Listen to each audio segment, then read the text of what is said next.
Will you be him?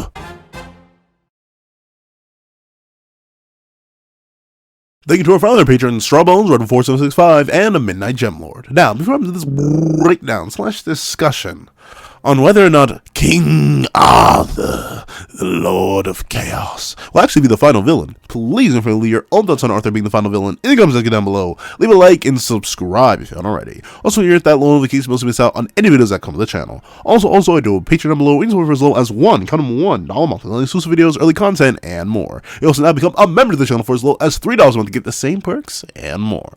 Now, let's hop into the discussion.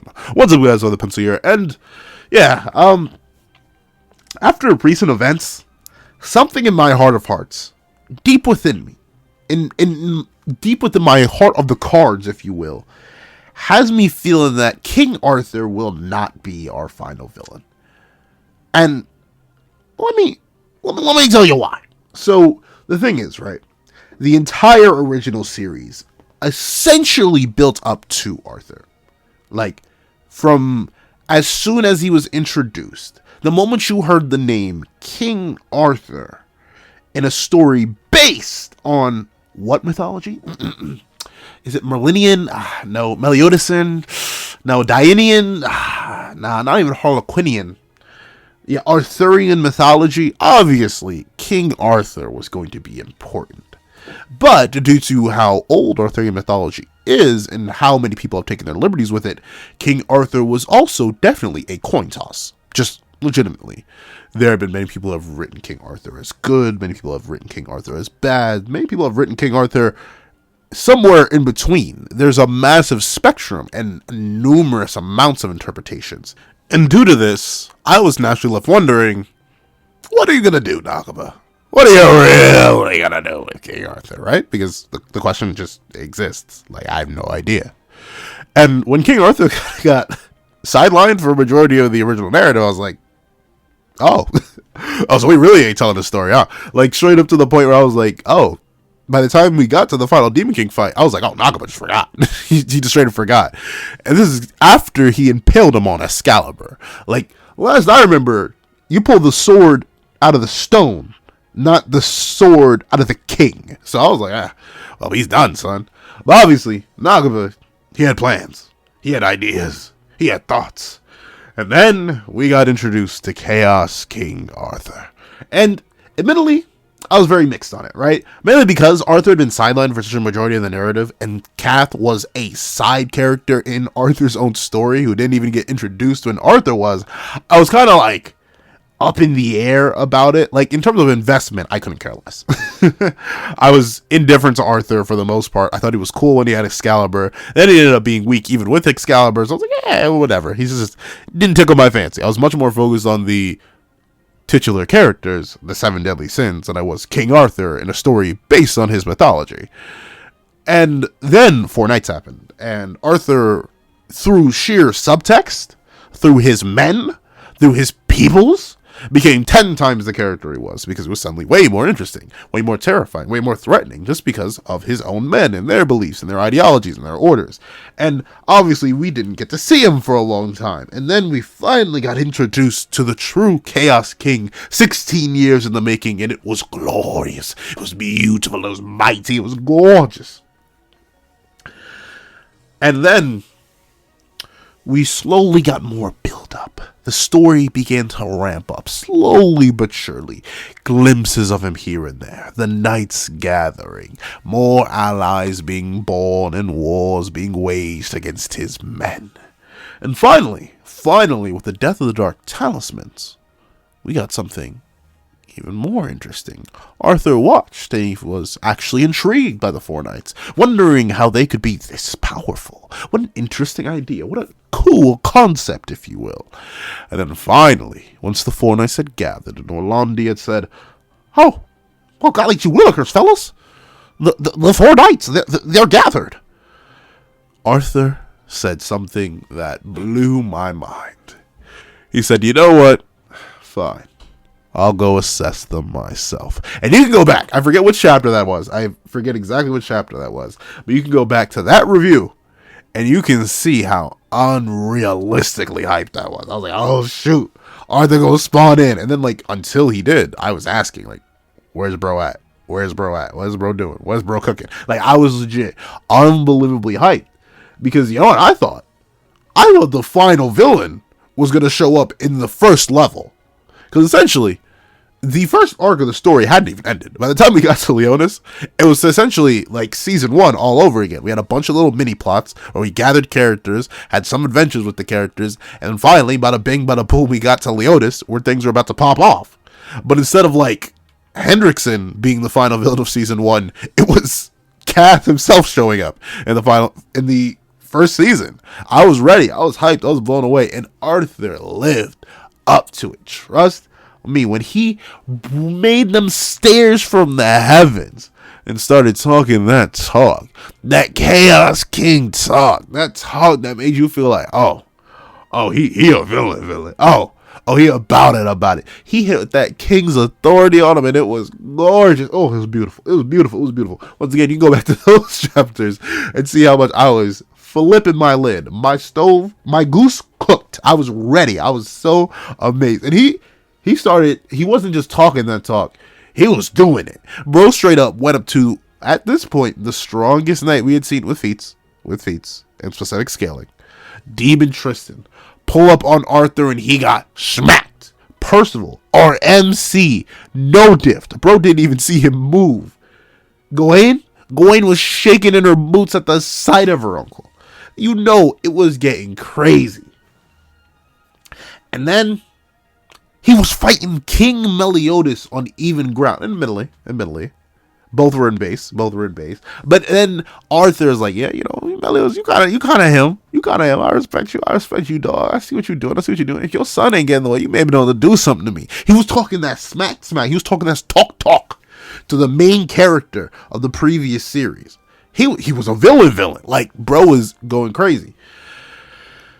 And then everything changed when Lancelot attacked.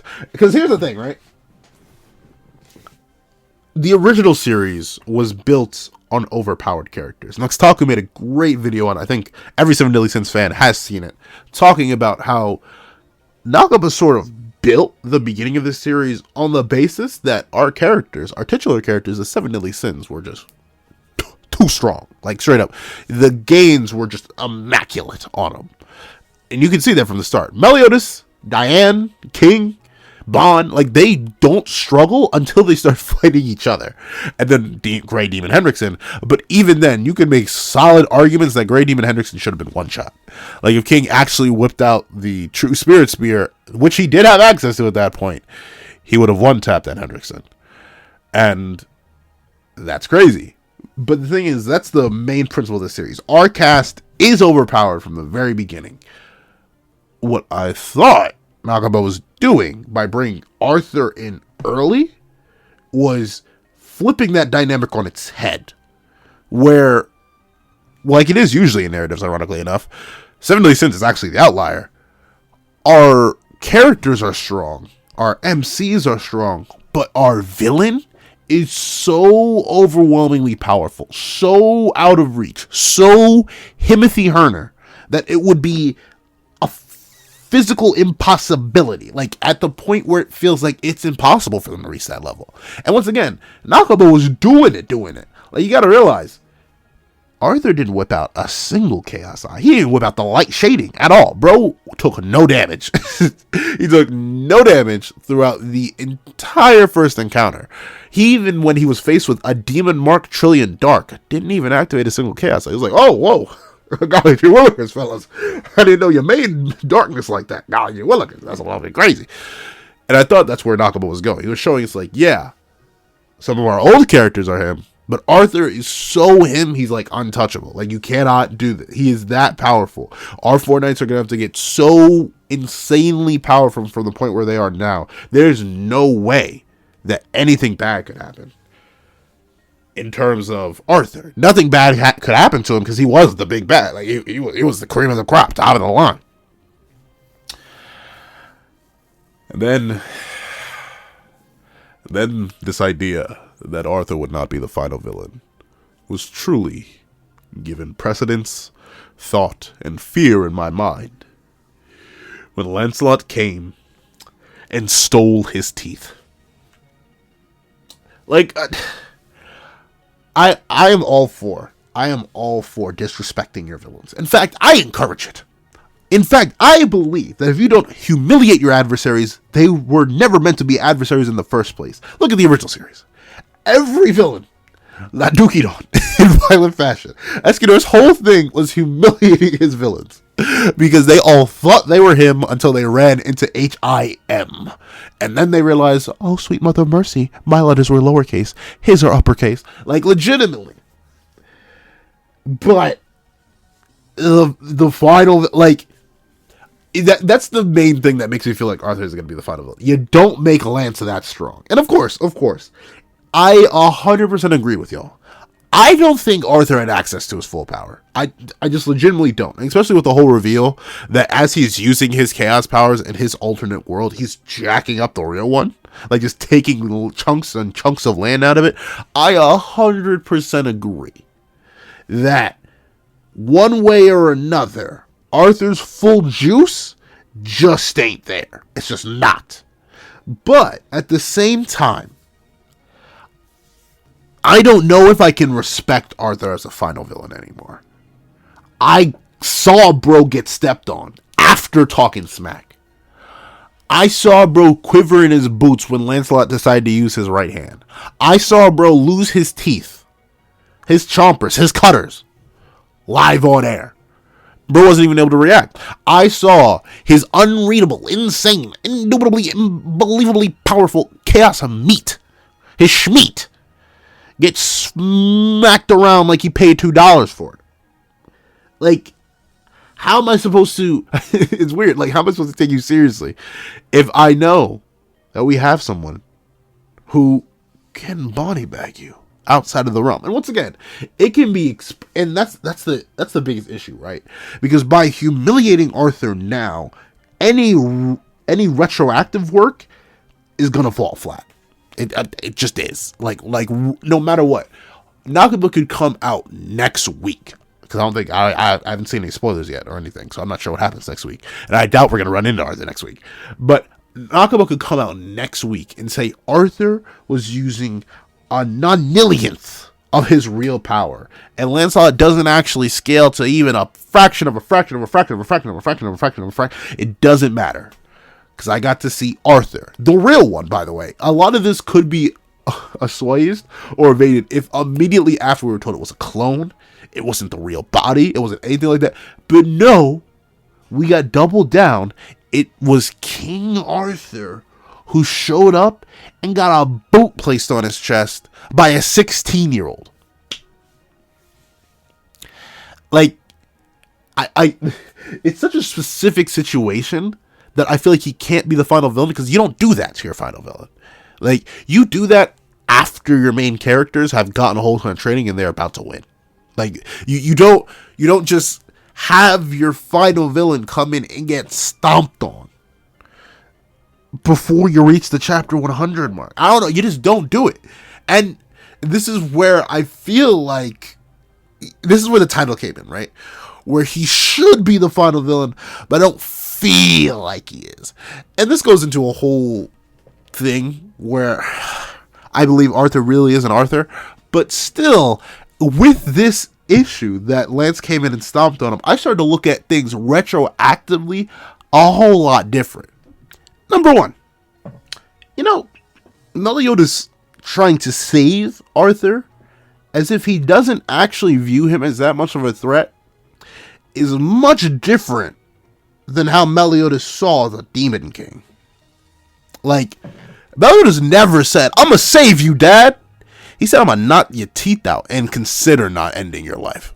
Like that was Meliodas' whole mentality. He gave him one last chance in the full counter wombo combo.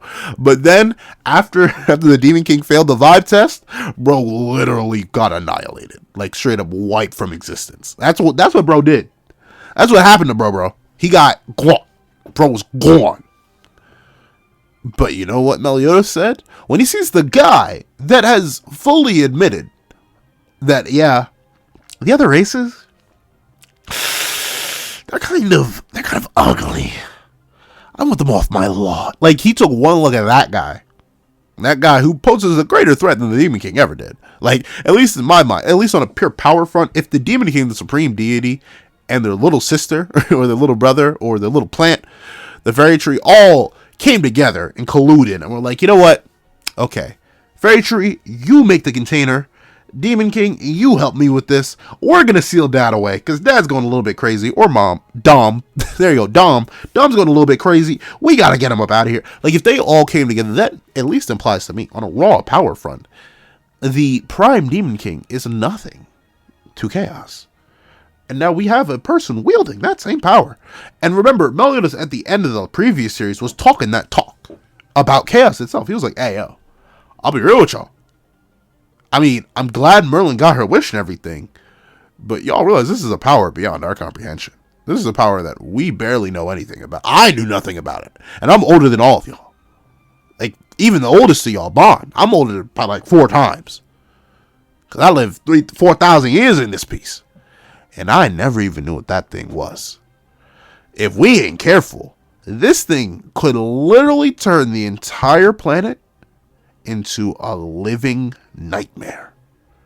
We sure we want to let this thing, like, Meliodas was on that talk. But suddenly now, 16 years later, after Arthur has confirmed outright, and Meliodas at this point, based on his interactions with Thetis after this point, after he's seen that Arthur is legitimately ruining the world, like taking out whole chunks of it, may not be a living nightmare, but people are disappearing, people are dying, people are being threatened that they're gonna lose their homes and their lives. Meliodas still wants to save Homeboy? He still wants to get Homeboy up out of here, in terms of not like getting him up out of here as in getting him out of the living area, but like saving him? That doesn't sound very Final Villain-esque. Like, at least to me, if the Demon King showed up in season 1 and got stepped on by Diane, I don't think we could take him too seriously as a threat. And if Meliodas wanted to save his dad, I don't think we could take him as Final Villain material. Same thing if Cass showed up in season 1 in place of Grey Demon Hendrickson. At least to me, it seems a little bit not that feasible that Arthur can be a final villain. If Meliodas isn't even all about that, if he's not even taking the threat seriously. Like, another thing that steps in, Meliodas is letting he's letting Dragon Handle just wander. And of course, it's a sign of trust, and it's investment kind of thing in Percy. But still, he's looking at Arthur, someone he fully knows has the capability and power to make another goddess clan if he needs to sacrifice it for the coffin, and he's letting it wander. He does not care.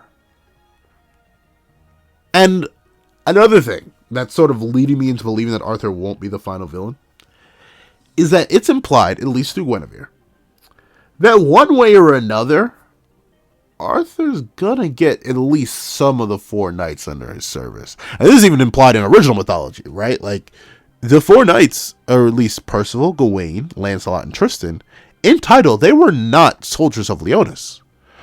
They worked under King Arthur. So unless we have a reverse of fortune where they're like, we don't like you, King Arthur, and King Arthur's like, I have benefits, and they're like, oh, benefits? And then they work under King Arthur, and they're like, these aren't enough benefits, and they rebel again. I don't think Arthur can be the final villain, just fitting on the story structure we're going by.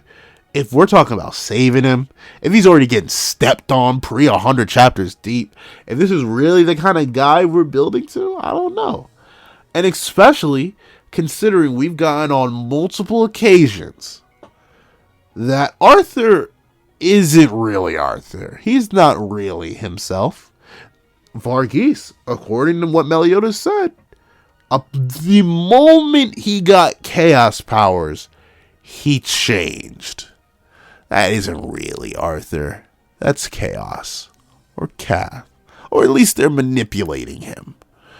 So Arthur, the character that we knew from the previous series, being the final villain, a bit unlikely. At least to me at this point in time, after reviewing the Carfax, looking at it, and looking at the story Naka was trying to tell, and at the pace he's trying to tell it at, I just don't think it works. I don't think it works. And once again, even if Lance scales to an nonillionth of Arthur's power, and the Knights really have leagues upon leagues upon leagues upon leagues of growing to do, I still think at the pace the narrative is going, we may be confronting Arthur, I would assume, around the late 200s. If I just had to take a guess. Because, like, it really depends how long Nakaba wants to pace the story out. Because I do believe the cast will be getting Secret Treasures sometime around the mid-100s. Like, around the 150s. Because I'm not sure how long Nakaba would drag the narrative out. Unless we're going, like, I've seen theories that we're going to be going to all 5 realms, and then we're going to be entering Camelot, and then maybe even the world beyond before we get to Camelot. So the story could be going on for way longer, I think. I don't know.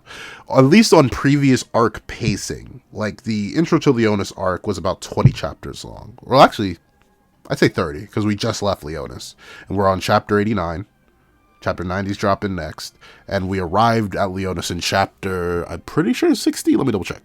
So no, we arrived in Leonis at the end of chapter 50. So we spent about 40 chapters in Leonis, give or take. So assuming, actually, you know what, maybe not. It depends on how long we spend with other characters in certain places. Like, let's see. Lance is going back home to Benwick. Tristan's going to Old Camelot. And we're going to the Fairy King's Forest with our main group. So who knows? Maybe not. It really depends on how long the series is. I'm sort of pacing the series out relative to the original series. And I'm assuming we're going to have at least a couple time skips. So who knows? It depends on how long Nakaba really wants to go for with this series. If he wants to go to the similar link to the previous series, we're probably going to be confronting Arthur around the mid-250s. At least I'd assume. Because we're probably going to have Sacred Treasures by that point. We're probably going to have found a way to Camelot. Stuff will have probably happened by that point. And I don't know. I just feel like Arthur can't be. I think we'll be fighting Chaos. Or Cath again. Or something like that. I don't think Arthur, with that setup that it'll be stepped on. It's set up that people want to save him. It's set up that he's not himself. It's set up that he theoretically could be saved. We know we can remove and rip chaos out of him, according to Meliodas. There's so much writing against Arthur being our endgame. And I don't like that. I don't know. Like, I've been talking about how I don't think it's going to be the case. And I'll tell you, it's not a fan. Not a fan of it. Mainly because, right, this is Arthurian mythology. So Arthur should be important. I don't like that he's going to get sidelined. Even if he is a major villain, like, so is Gawain. So is Zeldris. So is Demon Hendrickson. Like, being a major villain is not all that. Being the final villain? No, that's something. That's something. That's what you get remembered for. That's what you get praised for. And Arthur being a stepping stone just doesn't sit right for me. And combo that with, we killed the end of the last series with Arthur. Like that, we turned the entire series on its head just for Arthur to be important. So if Arthur doesn't end up being important, or not as important, like final boss important, then I don't know how I feel about that. I feel like we kind of sacked the previous series for nothing. And admittedly, not for nothing. Obviously, Arthur is the main driving force behind all of this. But like, I feel like we're building, and I know this is sacrilege, but I feel like we're building to a Black Zetsu thing, or a Kaguya thing. Which is weird, because we kind of built to a Black Zetsu or a Kaguya thing in the previous series too. But you may wonder what I mean. What I mean is, remember how, for the most part, it was all Madara? Madara was behind it all in Naruto. Like, he made Obito, who made the Akatsuki, who made the whole situation. Like, the Akatsuki was the main driving force behind the majority of Shippuden. But then you found out that was Obito. Then you found out that was Madara. Like, that was it. But then right there at the end, right as Madara became the final villain, the Ten Tails, for all intents and purposes, is Chaos in this analogy. He got Chaos. And then it was revealed that, in actuality, it was Black Zetsu behind the entire thing, and he made the entire Shinobi world, and actually, it was him all along. And then bada bing, bada boom, yeah, Black Zetsu released Kage as the final villain. If anything, I feel like that's what Merlin is going to do, and she's going to end up freeing Chaos from Arthur, then Chaos is going to be our big bad. And I don't want that. I want Arthur to be our big bad. At the rate the story's progressing, I don't necessarily see another option. And the thing is, stepping on him was a mistake. I still think making Lance that strong was a mistake. Not just for, like, continued storytelling on one end. Like, that was the Lancelot's powers are problem video. That's what that was about. Him breaking the narrative just on a longevity front. But just on, let's say Arthur is the final villain, it's going to be hard to take him seriously because he got stepped on. So once again, we're in a catch-22. Either Arthur isn't the final villain and we waste the end of the last series and all the build-up he has in this series to reveal it was actually not Arthur all along. It was Chaos or something else, or the Chaos Clan who was manipulating him in this entire time, and he was actually raising the four knights so they could be actual valuable assets to save the world against the Chaos Clan, who blah blah blah blah blah blah, Utsuki Clan ripoff from Naruto. The end. Or Arthur's the final villain, and we've already seen bro get stepped on and have his teeth ripped out. So, I don't know. I feel very, very mixed on Arthur and his location. However, that's what I think. Please know what you guys think in the comment section down below. Thank you so much for watching. Including to like, share, comment, and subscribe. You see the notification bells to miss out on any videos that come to the channel. Also do a Patreon down below. We support as low as $1 a month. Exclusive videos, early content, and more. You also now become a member to the channel for as low as $3 a month to get the same perks and more. Thank you so much for watching once again, and I hope you guys have a wonderful day. This is Naga the Pencil, writing off.